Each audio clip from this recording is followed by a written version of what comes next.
Welcome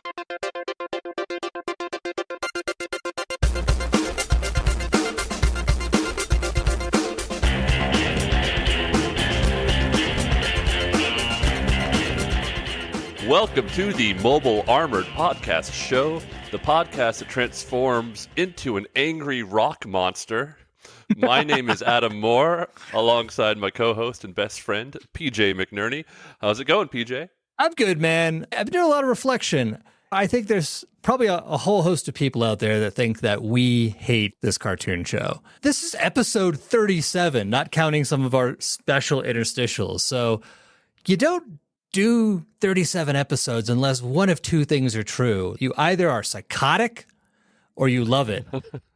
Okay. According to our wives, we're a bit of both. But I understand, we get down on these episodes. And so I do think we can be cognizant of being kinder, a little more forgiving.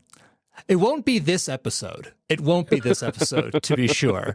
So, if you're hoping for that to start now, I'm sorry. Look, let me remind folks who haven't been along for the whole entire ride.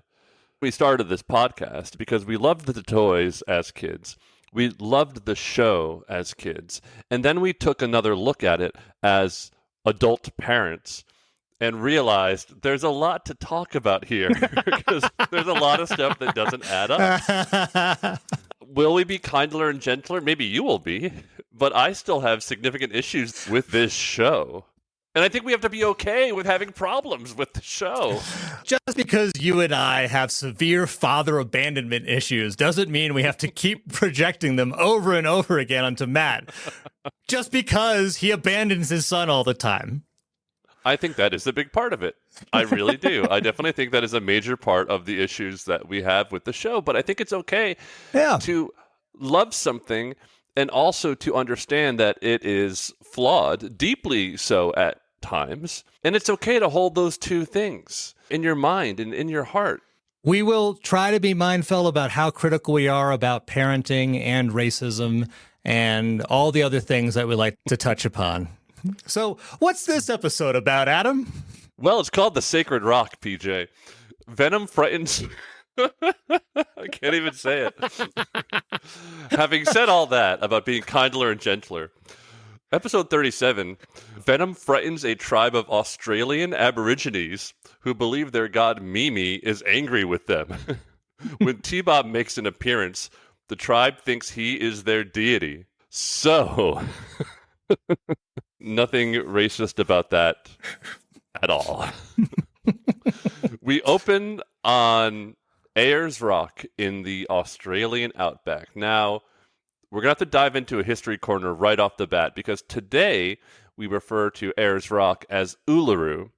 Would I call this a Buddy Hawks nomination? From today's viewpoint, I would. But, PJ, you're going to dive into history corner and unpack this a little bit. Yeah, and I am going to Buddy Hawks you during your history corner. I think that's fair because go ahead.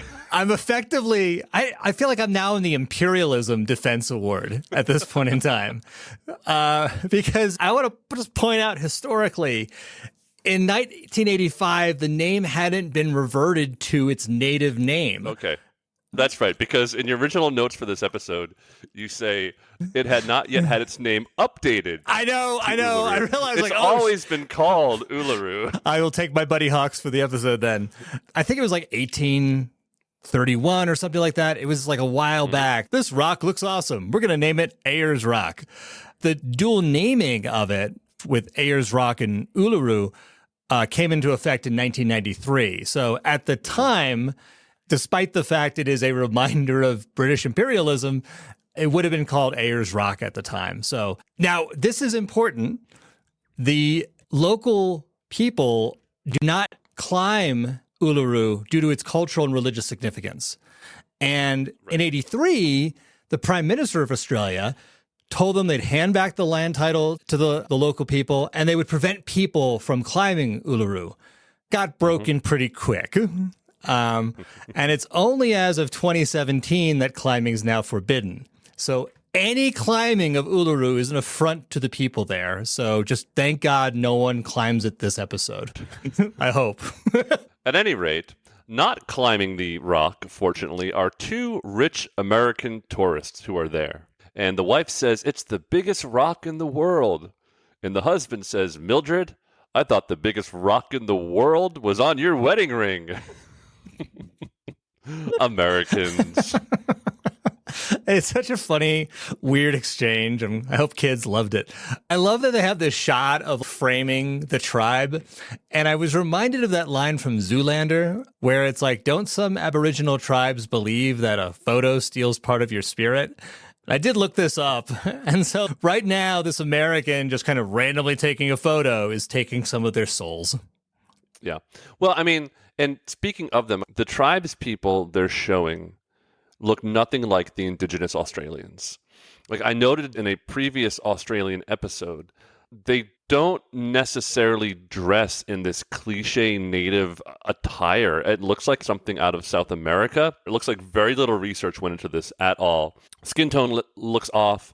And again, I mean, the majority of indigenous Australians today live in modern places and wear typical modern clothes. Maybe in 85 it was different, but I don't think so. So, Buddy Hawks all over the place. And maybe for me, and maybe for you as well, PJ, and maybe for this whole episode of the podcast, because it's a Buddy Hawks nomination. I would object. I did a little research, and I saw that the writers extensively watched the movie Crocodile Dundee as a way to research for the attires of this episode. So, well, the indigenous Australians say, speak to us, spirits of the rock. We have come to hear your wisdom. And the American tries to take a picture of them. And then some of the rocks start glowing and start hovering. Mildred asks, did you get the picture, Harry? Harry? And the husband seems like he's in a trance. He does. Well, then we cut to a camera shop. We find out it's Alice Springs. Matt, Scott, and T-Bob are in there. Matt's buying some film for his camera. But the American couple that we saw in the beginning are there as well, and they're trying to get their photos developed, but they're overexposed. The husband says, now no one will believe we saw those dancing rocks. Matt says, dancing rocks? And suddenly his unusual situations radar goes off. I had a question for you, Adam. Doesn't Matt ever believe that some people could just be drunk or on drugs? If you listen to any random shit you might hear in the world, are you going to jump at every opportunity? Well, you never know if Matt is also drunk or on drugs. Brad is here this episode, so. Exactly. Well, a very badly accented Australian shopkeeper says, sounds like the legend of the Mimi. The Aborigines believe a magic spirit called the Mimi can move in and out of solid rock. And for kind of no reason whatsoever, because we never see this again, this dreamscape unfolds, and we see some kind of a nightmare of a creature. It's like a tiny little bit Sailor Moon, but wearing pink leotards and pants, and it's got weird flowing hair. It really is a Brad Turner drug trip right here. It absolutely is a Brad Turner drug trip. We've got speckled stuff in the background where it's yellow and blue and all these colors mixed together, and these dancing fairy-like creatures. It's almost like a humanoid cat that's jumping around. But very dead-looking eyes, but a smile. So I did some research here. Mimis are real. Well, are they real? Are they not real? We don't know, but the indigenous Australians, comes from their folklore. They're fairy-like beings. They're described as having extremely thin and elongated bodies, so thin as to be in danger of breaking in case of high wind. And to avoid this, they usually spend most of their time living in rock crevices, which is nothing like what this image that appears on screen is. This is not a thin, frightening creature. This is, again, some sort of anime thing. Some other things you might like to know about the Mimi. They made the first rock paintings before the indigenous Australians first came to northern Australia. And the Mimi taught them how to paint and how to hunt and how to cook kangaroo meat, which is the finest of meat in the Outback. At the end of the day, though, to keep in mind, the Mimis are considered to be mischievous, but generally harmless. Okay, so Mimis are basically culinary Australian leprechauns without the gold and alcohol. Yes. Very much so. I can say that because I'm Irish. Well, it turns out that this isn't the first time in the past few days that someone has come to this Photoshop and claimed to see the Mimi. And Matt asks the guy if he can take the Americans' photos that they left behind. This is like a moment I was like, wait, so Matt's just going to take someone else's photos? What if there's like adult photo? Like, this is a married couple. You don't know what's going to be in there, Matt. Like, did he pay for them? Did anyone pay for these photos? I'm imagining Matt's going to pay for them or buy the shop. But like, I don't know. If that couple made them develop it and then not pay for it, that's a shitty thing to do. So, typical American tourists. We cut to Thunderhawk and Condor parked in the middle of a dirt road. Matt, Bruce, and Brad are all there. And they're listening to the computer analyze the photos. It turns out during the scene that Matt knows that Mayhem is in Australia for some reason. So once again, Matt bringing his kid on a trip where a terrorist group is known to be operating. I've thought about what the exchange would be like where Matt says to Gloria, hey, Gloria, can you take Scott? And it's like, what? So you and Bruce and Brad can have a boys' trip to Australia? No, thank you. I've got to race in F1. Right. A different note, now that we know that Matt is there to kind of snoop out Venom, it gives a tiny bit more to that dancing rocks thing. Like you're kind of on the listen out for anything weird because that's what Venom does. Well done. Way to defend Matt's decisions here. Matt instructs Brad to stay behind in Alice Springs and find out what he can from the local Aborigines. Meanwhile, he says, Bruce and I are going to The Rock. They're going to see Dwayne Johnson? I thought that every time they mentioned The Rock in this episode, I kept on thinking, it's The Rock. What's he doing in Australia? The other thing that came to my mind was like Sean Connery, like going, The Rock. You going to see a movie right now, bro? Why can't I come with you? Get out of here. Matt invites Scott to come along with him because he'll be safer with him. It's a strange note of concern from Matt regarding his child. I'm glad he's showing concern. Like, the action he's taking to show concern may not be the best. Hey, let me bring you to a site where there may be terrorists, but let's give him credit. Also, he knows what happened last time he left Scott with Brad. Brad left him on the side of that mountain during that Incan priest affair. Brad might leave him in the middle of the Outback. Hey, man, can you walk back to Sydney from here?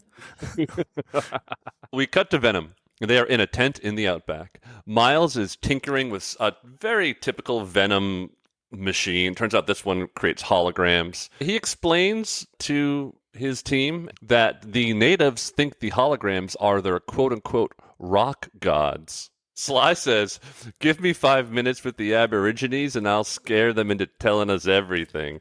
And he has a point because the last time we were in Australia, it worked. He dressed up as that native priest and warned them that the wind gods were angry. And that's where the turbine machine came and like kidnapped all the locals. Right. Yeah, I was wondering if this was a subtle callback, because if it was, it's kind of neat. And then we have this little interlude where Miles tells Sly that he's as dumb as Cliff, to which Cliff says, yeah, you're as dumb as me. When do we get the group therapy session together, these folks? There's so much like hatred. Like, this is not a healthy working environment by any stretch. Agreed. But then Cliff has a good idea, right? He says, why not use Switchblade and cover it with the hologram? Sky gods are more sacred than Earth gods. And I was like, wow, really good point. That big brain, Cliff. That's a brilliant idea. Miles' response is, my method has worked so far. I'm not changing anything now. Miles can never admit that Cliff is on point about something. No, and also I don't see how it's worked so far, and I'm going to touch on that when we get to a point a little bit later in the episode. Brad arrives at a local indigenous village, and he says, this should be a piece of cake. All I have to do is turn on my ever-loving charm.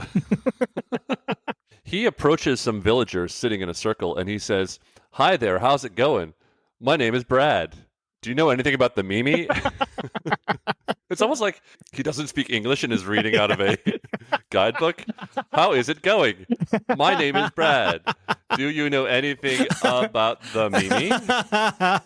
Well, all the women and children, they freak out and start crying. And then he says, maybe a song will calm them. Doesn't he pull a guitar out of nowhere? He pulls a guitar. Moment? It's Hammer Space, man, all the way. He like pulls a guitar out of nowhere, and he's ready to like just jam with these guys. Yeah. And then this big guy comes out and confronts Brad and says in broken English, "Why you talk about Mimi?" And Brad's response is, "I don't think I know that song." Couple questions, man. The dude comes out. Why is he shirtless? Yeah, because he's wearing dress pants. He's wearing dress pants. He's wearing a normal pair of slacks, but just not wearing a shirt. Yeah.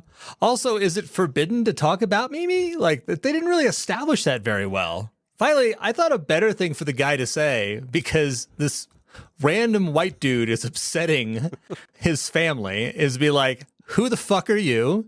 Why are you approaching my wife and kids randomly and bothering them?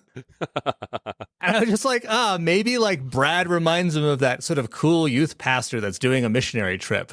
Mm-hmm. And I'm not saying, Adam, that Brad looks Mormon here, but his tie and shirt do. Which could open up a whole new dimension on who Brad Turner is. He is a Mormon rock star who goes from town to town on missionary trips.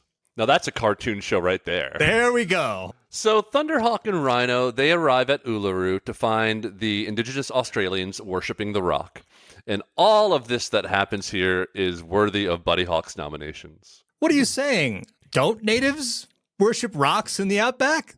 I just don't know, like, if on their hands and knees, like, bowing to it, spouting what is clearly gibberish. I'll play it right now so you can hear what it is they're worshiping.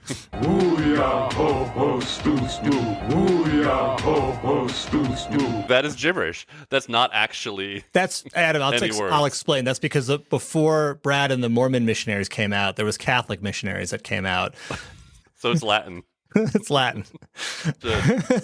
Understood. But I can say that because I was raised Catholic. So you're getting away with a lot, McNerney, this episode. I'm driving a bus through kindness.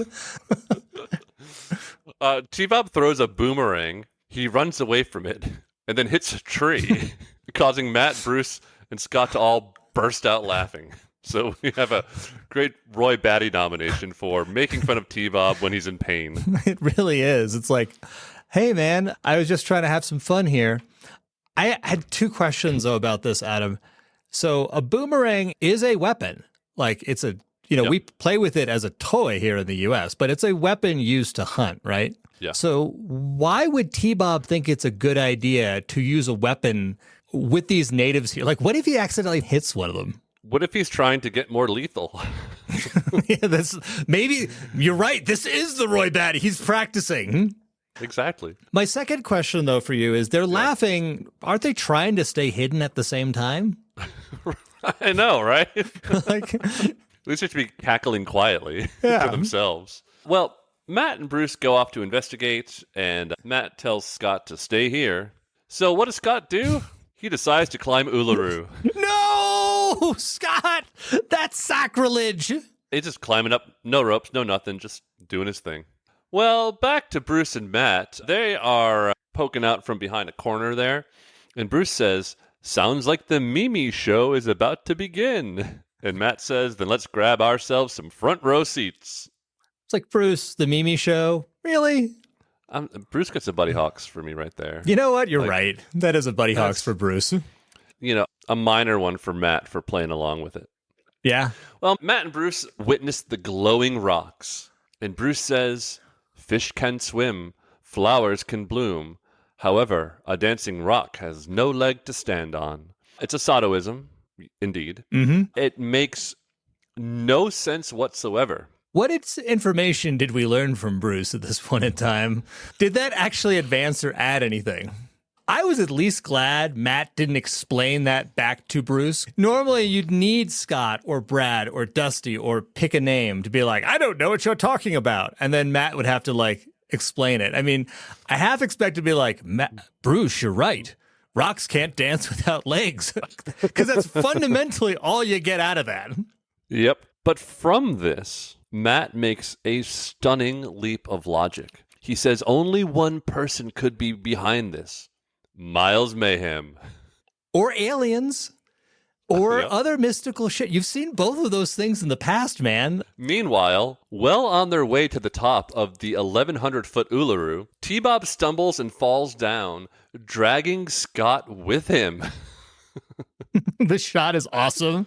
Like how frightened they are. Yeah, petrified. And he should be, because Scott is on his way to his death. Makes me ask you, PJ, what's going to happen? I don't know. I don't know. We'll find out after these messages. Come on, T-Bob. Mask will be right back. Oh boy, back to Mask. And we are back. When we left you, Scott and T-Bob were plummeting to their doom from somewhere on the 1,100-foot high Uluru. I don't know really what to say about this. It was a big moment in my childhood watching cartoons. It was up there with Optimus Prime's death to see Scott, this character that I really identified so much with, die. Was it his death, or was it when he ripped his own heart out and gave it to Bruce and said, the Matrix is yours now? Like, which part was like the most devastating for you? That'd be so great. Like if T-Bob has the Optimus Prime moment and he pulls like some panda poo out of his thing. Till all are one. Scott and T-Bob survive. Surprise, surprise. But the indigenous Australians spot T-Bob and Scott sliding down the rock, and they proclaim it to be the Sky God. And I was like, wait, what? Is this the sign? Like someone dirt sliding down your sacred mountain? Because it's also a bit confusing, and it doesn't get any less confusing deeper into the episode, because either they think that T-Bob's a god, yet again, or, which is what the tagline said, or they think this sliding white kid is a god. Either way, Scott's pants are ripped to shit. If ever a shot of a rip in someone's pants with the underwear showing was warranted in the show, this was it. Having said that, I'm very glad they did not do that. I hate to think they talked about it. We're like, no, we probably that's too far. T-Bob and Scott break their fall on top of Venom's tent, damaging the hologram machine. And Miles is very upset. He says, just when the Aborigines were ready to tell me what I wanted to know, I'll have to think of another method. And I just thought that torture and or kidnapping probably works just fine. They do, but that wrangles Miles's flair for the dramatic, man. Like, you know. It's so true. He's a showman at heart. Well, the indigenous Australians say, at last, the rock has brought us the Sky God. He has come on a shining chariot. We take him to the temple. And none of this sounds like the writers have an accurate understanding of the culture and practices of the indigenous Australians. Wait, they don't have temples? I don't believe so. I also have not researched it. Why don't I do that? Okay. Mask will be right back, and so will Venom. Now back to Mask. I want to get back to you with the results of my in-depth research that I just did. The indigenous Australians do not have temples. They have sacred sites.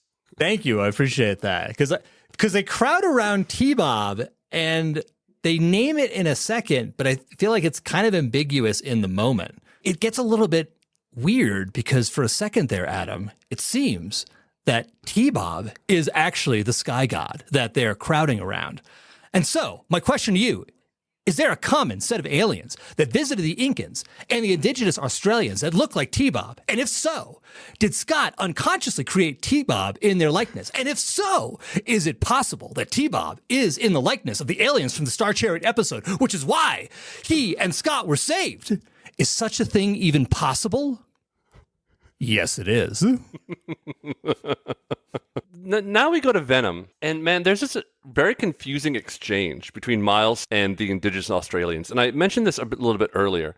It's as if there was some setup about Miles's connection with the locals that was cut from the episode. So the exchange is, your weak gods have fled from the Sky God. Now you must flee from the village. And Mayhem says, we will leave peacefully. I think you're right. I think there was some setup that this is trying to pay off, which is unfortunate not to have, because it really would help how is Miles interacting with these guys? What is the deal they have? Like, Miles is going to bring them the presence of the Mimi, and then they will take him to their treasures. It would be awesome to have that in there rather than us backfilling it. Yeah, as much as I don't want to encourage him, it actually would have worked a lot better if Sly had dressed up as some sort of a priest or aboriginal spirit to speak directly to them, or as their sky god.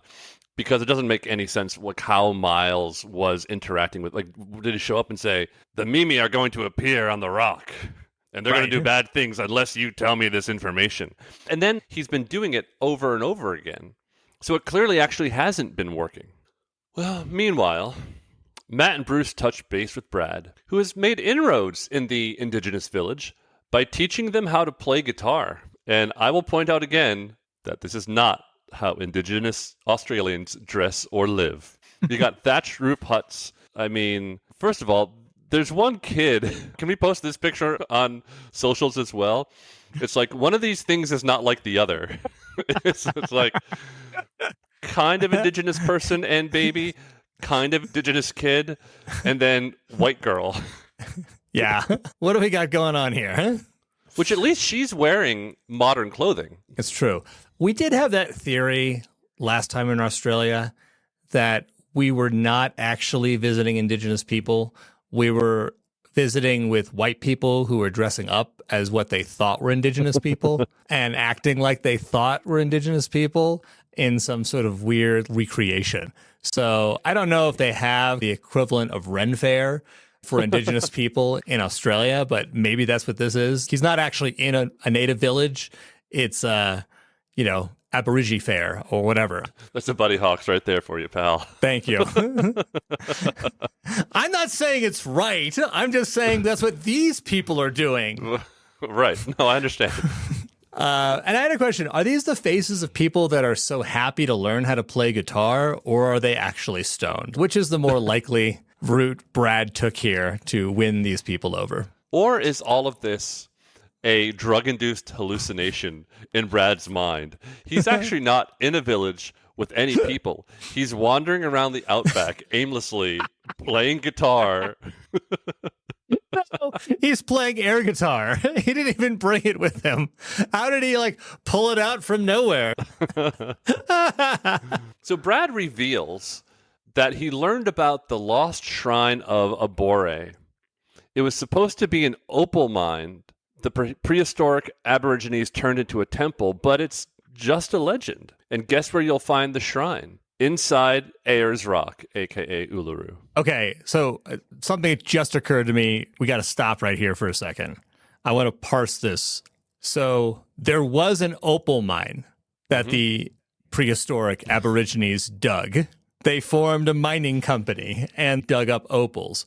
And then the later prehistoric Aborigines, who were later than the prehistoric Aborigines, turned that mine into a temple. Uh-huh. I just want to make sure I understand the order of operations here, that it was first a mine and then a temple.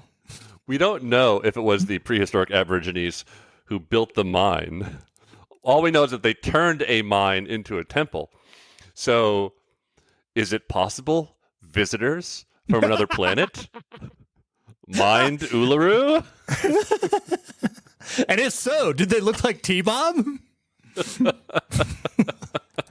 Well, that's the setup, folks. There's a shrine inside Uluru. Which is also a mine. A former mine. According to the Mask computer, over the years, the locals, meaning the indigenous Australians, have stored treasures in the temple as offerings to the sky god, and they believe that his return will bring them eternal prosperity. Matt instructs Brad to meet up with them fast. He's concerned that Scott is mixed up in this somehow, and Matt says, "We've got to find them before mayhem does." Slight history corner here. This is all bullshit. There is no Abore. As far as I can tell, there's no mine or temple or sacred site inside of Uluru. Uluru is the sacred site. Meanwhile, Scott and T-Bob are being carried on a pagoda type thing by the locals, and brought inside Uluru. The indigenous leader blows a horn that sounds like an elephant. What the heck? Like, not even trying. It is an elephant sound effect that they just threw in there because they didn't have anything else better to do. And then after blowing the horn, a statue moves aside, revealing the entrance to the temple. Now, inside this temple, it's filled with all kinds of treasure. And the indigenous leader says, "We give you all these priceless treasures." And Scott's about to tell them, like, "No, it's okay, I don't need it." But then T-Bob cuts him off and says, "Priceless treasures might come in handy sometime." And I love how T-Bob's become like a true tracker. He's embraced it, man. He's like, Yeah. Money. I know. So the leader says, "This temple shall be the sky god's home forever." And T-Bob is just like throwing in the gems and treasures. And he says, "I'm rich." Like, again, this has happened before. Does he not know that Matt's a billionaire? Is it because like this could be T-Bob's? Like Matt doesn't actually share his money. This is actually, this can be mine. Is T-Bob like an indentured servant? And this would buy him out of his robotic interesting. servitude from the Trakker family. Well, the indigenous Australians closed the temple door, trapping Scott and T-Bob inside. I was like, whoa, what is going on here? Like, realistically, the next time they reopen that door, Scott will be dead. Like, either he will have run out of oxygen or starved. Sky gods don't starve. They don't require sustenance or air. So what are they going to think when they reopen the door? It's like, oh, man, I guess he was just a white kid. It's not a sky god after all. Quick, hide him. You know what happens when white kids die out here? Let's feed him to the hogs like Dusty did last episode. But also, where'd they get all these treasures from? Like, where did all the pearls and the diamonds and the emeralds, where did it all come from? Have they been stealing from tourists? Like, is it possible that ancient aliens came and visited and gave them these trinkets as a way to signify they were coming back? Yeah, man. I think it's a great question. Where'd all the stuff come from? Matt and Bruce are now looking for Scott and T-Bob, and Matt is super concerned that they tried to climb Ayers Rock. This, by the way, is based on where he found the boomerang. So he found the boomerang on the ground and said, based on this, they must have tried to climb Ayers Rock. What a leap in logic. Do you think the reason he knew it was the same boomerang is because the price tag was still on the back? Wherever he got it from? Because otherwise, there's a lot of boomerangs, presumably, that would be hanging around here. PJ, do you think Uluru is just strewn with abandoned boomerangs? Thrown by white people after climbing it, yes. I think littered with boomerangs. That's why they had to ban people from climbing Uluru, because they would climb up and toss boomerangs off.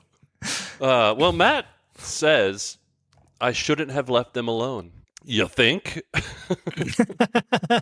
I think we should back up to your earlier point about bringing a kid into a country with a known and active terrorist threat. Yeah, should have left him at home with a nanny. But anyways, Bruce says, "Hey, hang in there. We'll find them. And maybe they can help us." And Bruce nods to the locals. Meanwhile, Miles, Sly, and Cliff are gathered around Switchblade. Cliff says there's no temple, just a cave entrance. And Miles admonishes him, like, don't you think the cave entrance could be the way into the temple? There's some interplay between Sly and Cliff about Cliff's lack of intelligence.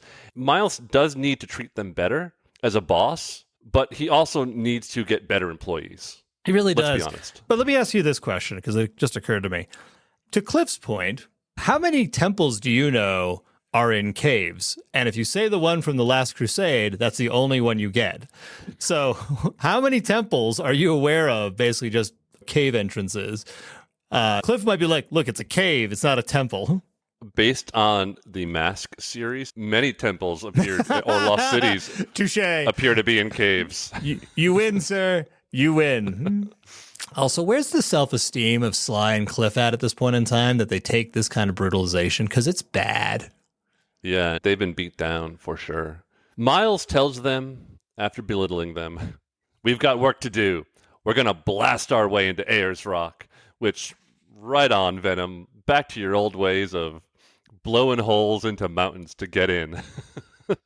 Meanwhile, Matt goes to the indigenous leader and shows him a picture of Scott, and the leader says, "The sky god, but you have come too late to worship him. We have sealed him forever in the rock." And Matt says, "You must release the boy. He isn't the sky god. He's my son."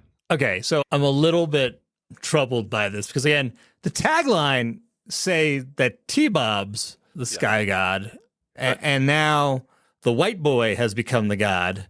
So, once again, the criteria for becoming the sky god is to slide down Uluru on your ass. I really think this is like a troublesome trope of the white person coming in to become the leader or god of the indigenous tribe. Quite literally the white savior. Exactly. Coming in. Now Switchblade shows up, and again, standard procedure for Venom, just opens fire on Uluru. They're a terrorist organization, so, like, I'll get behind on this one. Like, this might be standard procedure, but, like, they don't give a rat's ass. Like, they're just going to destroy stuff. A boulder from above falls and crushes Thunderhawk, and, again, back to boulders as the preferred weapon of Venom. Hooray! It's effective. We're back, baby. Thunderhawk is so damaged that Matt and Bruce can't even get to their masks. This is actually a really cool twist in the episode. I agree. It was so cool in so many ways because you don't have Thunderhawk, you don't have their masks. To me, it was just such a disappointment that we don't get to play it out even further. Well, actually, what just occurred to me as interesting is that Mask knows that Venom is there. Venom actually doesn't know that Mask is there this entire episode. Oh, that's true. That's a great point. They have not even identified Mask yet. Yeah, we didn't have a excellent mid-episode battle. Bruce and Matt, despite their loud laughing, have, managed to evade Venom. So, I mean, they actually are operating in the shadows at this point in time. Now, they can touch with Brad, and he's still 10 miles away, but he uses Condor's, super speed Mach 1 ability to break the sound barrier on the ground and get to them right away. We've seen this before, haven't we? Yeah, it's a cool recall of a power. And they didn't make a point to be like, I'm using super speed, but they just used the animation. It was like, nice callback. Right. Brad arrives, and he creates a hologram of Uluru transforming into a giant rock monster, which scares Venom away. And then, hilariously, he turns the rock monster on the indigenous Australians and says, "Release the sky god from the temple. He has missions to perform in other places. Release him now, I command you." And I just love that. Brad's best play here, in his mind, is to scare the simple people. That's a good point. So now they believe in the Mimi even more. Exactly. Let's add an additional aspect to their religion. He's violated the Prime Directive by adding new chapters to their ancient beliefs. Yeah, because Mask has done a great job of not violating the Prime Directive with any indigenous people they've encountered. Well, Scott and T-Bob are released, and Scott says, "Dad, we're okay." And T-Bob says, "And in a new income tax bracket." So first, no kid gets that joke. And two, Matt's a billionaire. So no matter what treasure is in there, assuming they are keeping it by what T-Bob said, it's not going to impact Matt's taxes. It's true. Just want to put that out there. Also, Matt doesn't pay taxes.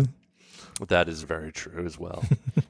One of the indigenous people says, "My people are happy knowing that the giant Mimi sleeps inside the rock." So the indigenous leader takes the treasure back from T-Bob to return it to the temple. T-Bob asks Scott to loan him a nickel, and everyone laughs. So I want to be very clear. T-Bob's disappointed because he was hoping to steal their treasures, despite being awash in wealth. Like, he just wanted more. Yeah, and also, what did he need the nickel for? That's Good just point. Well, uproarious laughter, fade to black, and we cut to the more you know. Scott is looking for his comb, and T-Bob reaches up into a cabinet above the counter, where a glass bottle of pills falls and shatters on the floor. This summons Matt, who says, "T-Bob, if you ever need anything from a medicine cabinet, ask an adult. Medicines can be dangerous." And, especially if they're in non-shatterproof glass bottles. Medicine cabinets are typically in a bathroom. This really looks like a kitchen, but if it is a bathroom, this is a palatial bathroom. It's just gigantic. I know. Adam, what was in that bottle that upset Matt so much? Was it poison? Well, why would he keep poison around? How do you keep someone asleep after they've fallen in a ravine? Rohypnol, huh? Well, so that's the lesson is ask an adult for something from a medicine cabinet. That's the episode. Let's take a look at our awards. I mean, the Buddy Hawks Award, that's what the name of this episode should be. Yeah, it really ought to be. I mean, the writers rack up more for their Lifetime Achievement Award very easily, once again. Yeah.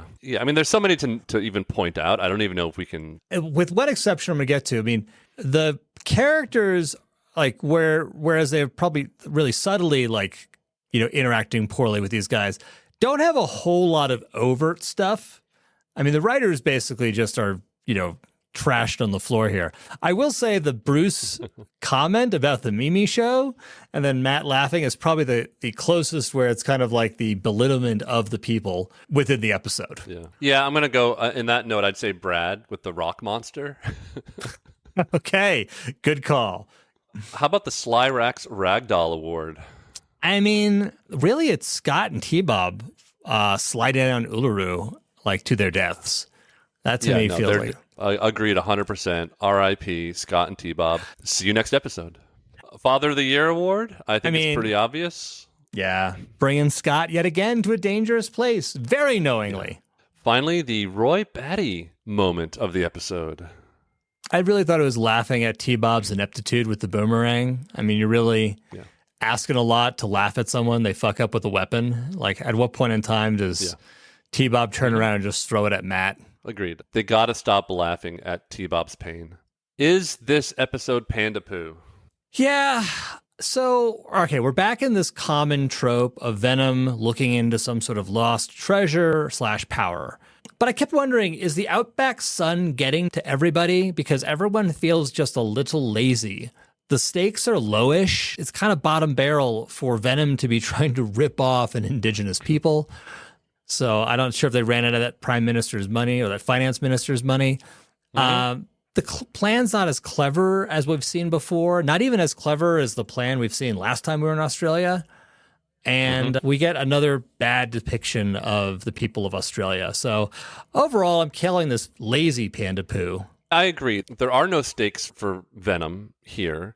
We don't even really understand what it is they're going for.